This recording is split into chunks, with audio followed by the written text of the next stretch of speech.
In terms of what draws me to the subject matter that's on display here, the subject matter is really the forests of Ontario, the Carolinian and boreal forests in the north as well. Um, I think it's a sense of time in the forest, and this is something that has been with me all my life. I at least become aware of the fact that there is this space where things are happening at a pace and in a scope that's much larger than what I experience day to day as a human being going through life 24 hours a day. Lifespan is so long. And in the forest, that whole thing, it all opens up in terms of a sense of time.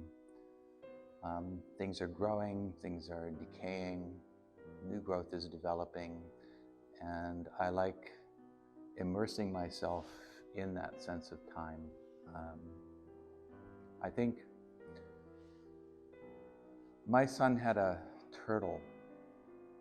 His name was Sneaky. I don't know why he called him Sneaky. When Sneaky looked me in the eye, I knew that Sneaky would never read Shakespeare. That turtle had finite limits in terms of how its brain was able to interact with the reality that surrounded it.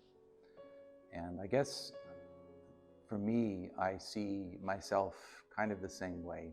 My brain and my capacity to understand and comprehend the complexity of the reality that I'm encountering, particularly in the forest, is way beyond my ability to understand and to certainly encompass with language.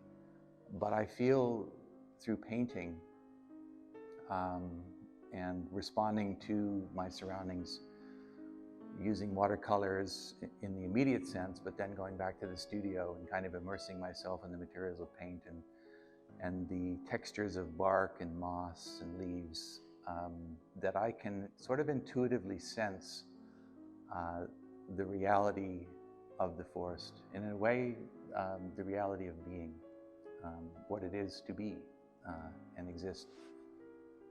So, yeah, I think it's the power of the forest, the sense of the presence of a reality beyond the scope that I can encompass, but that's there, that draws me to the forest and draws me to the texture of bark and trees and so on. Yeah, so hyperrealism, photorealism, they're very different things, but that's often a term that's applied to my work. Not often a term, but it is sometimes applied to my work. Surrealism as well, to an extent. And I think not so much photorealism. I associate that with the 1970s, a very objective kind of way to replicate the mechanics of photography. But I think hyperrealism I associate with artists, particularly sculptors like Ron Mook, in Canada, Evan Penny.